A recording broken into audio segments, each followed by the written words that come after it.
नमस्कार, बिहार मिथिला न्यूज में आपका स्वागत है। मैं मनोज। देखिए, बिहार मिथिला न्यूज के सटीक एग्जिट पोल पर कई कमेंट्स आ रहे हैं। कई लोग फोन करके ये भी कह रहे हैं कि आपका एग्जिट पोल निश्चित तौर पर मिलता हुआ दिख रहा है। देखिए, तमाम एग्जिट पोल जो आ रहे हैं उसमें विश्लेषण आपको अवश्य जानना पड़ेगा। और विश्लेषण ही नहीं, हमारा जो एग्जिट पोल है वो समझ लीजिए दरभंगा के दो विधानसभा का भी हम आपको दिखाएंगे, गौराबोराम और केवटी विधानसभा का, बेनीपुर विधानसभा का। गौराबोराम और बेनीपुर दोनों विधानसभा का हम सटीक एग्जिट पोल इस बार आपको दिखाने जा रहे हैं। हमारा जो एग्जिट पोल का जो मेन सूत्र है वो दोनों विधानसभा में कई चौक चौराहों पर कई मुख्य लोगों से, कई गांव के लोगों से, कई पंचायत के प्रतिनिधि से हमने टेलीफोन नंबर के जरिए संपर्क साध कर हमने हवा जानने की कोशिश किया। चुनाव के 10 दिन पहले क्या था और चुनाव के 2 दिन पहले क्या था और चुनाव के दिन क्या हुआ, तमाम विश्लेषणों के आधार पर जो हमने किया वो आपको हम बता दें। जो गौर कीजिएगा, सबसे पहले गौराबोराम का हम आपको दिखाना चाहते हैं। देखिए, गौराबोराम में सवर्णा सिंह को 59,538 मत आए थे, जो कि 41% मत था, यानी कि 41% मत आए थे सवर्णा सिंह को। वहीं तो 2015 में जब मदन सहनी लड़े थे उनको 61,403 मत। ये दोनों का अंतर का समझ लीजिए बात को। तो सवर्णा सिंह को 59,000 और मदन सहनी को 15 में 61,403 आए थे। वहीं अफजल अली को 52,258 यानी कि 36% मत आए। दोनों के मत के अंतर में 5% का अंतराल था दोनों का। और इस तरह 7,280 मत से सवर्णा सिंह चुनाव जीती थी। उस समय वीआईपी और बीजेपी के साथ मिलकर चुनाव लड़ी थी। उस समय सनी समाज के वोटर पूरी तरह सवर्णा सिंह के साथ गए थे, लेकिन इस बार सनी समाज के वोटर कटे हैं। चलिए अब हम आपको विश्लेषण दिखाते हैं। देखिए, दो बहुत महत्वपूर्ण है। राजीव ठाकुर जो इस बार पिछली बार चुनाव लड़े थे एलजेपी से, उनको 9,000 मत आए थे। और इजहार अहमद जिनको 5,000 मत आए थे, इन दोनों के वोट 14,000 में हम बता दें आपको कि 70% मत सुजीत सिंह के साथ इस बार गए।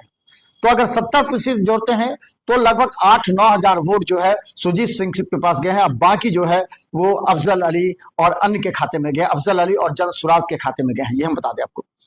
देखिए, इजहार अहमद के जो वोटर थे ना, जो अल्पसंख्यक समुदाय के थे, वो इफ्तिखार अली जो कि जन स्वराज पार्टी के थे उनमें गए हैं। तो इस तरह हम बता दें, अब समझ लीजिए 63% इस बार मतदान हुई, 63%। और खासकर हम बता दें किरतपुर और जो उस तरह के क्षेत्र हैं जहां पर वोट प्रतिशत अधिक देखी गई, 70-75% देखी गई है, जमालपुर, इस सब क्षेत्र में।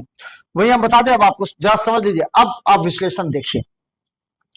देखिए, सुजीत सिंह को यानी सवर्णा सिंह का अगर हम करें तो 59,000 मत आए थे। 59,000 मत में से 4,000 हमने सनी समाज का वोट को काट दिया। समझ लीजिए 65,000 मत उनका हुआ और 5,000 हमने एंटी इनकम्बेंसी, जो कि किसी भी जो विधायक होते हैं उसके खिलाफ होता है, 5,000 हमने एंटी इनकम्बेंसी में काटा है। तो ये कुल आपको 50,000 मत आते हैं 55,000 में से। लेकिन हमने 8,000 मत, 9,000 मत प्लस जोड़ा है, जो कि राजीव ठाकुर का और इजहार अहमद का और कुछ जो महिलाएं, जो 3 से 5% महिलाएं, 10,000 वाली महिलाएं जिन्होंने वोट दिया।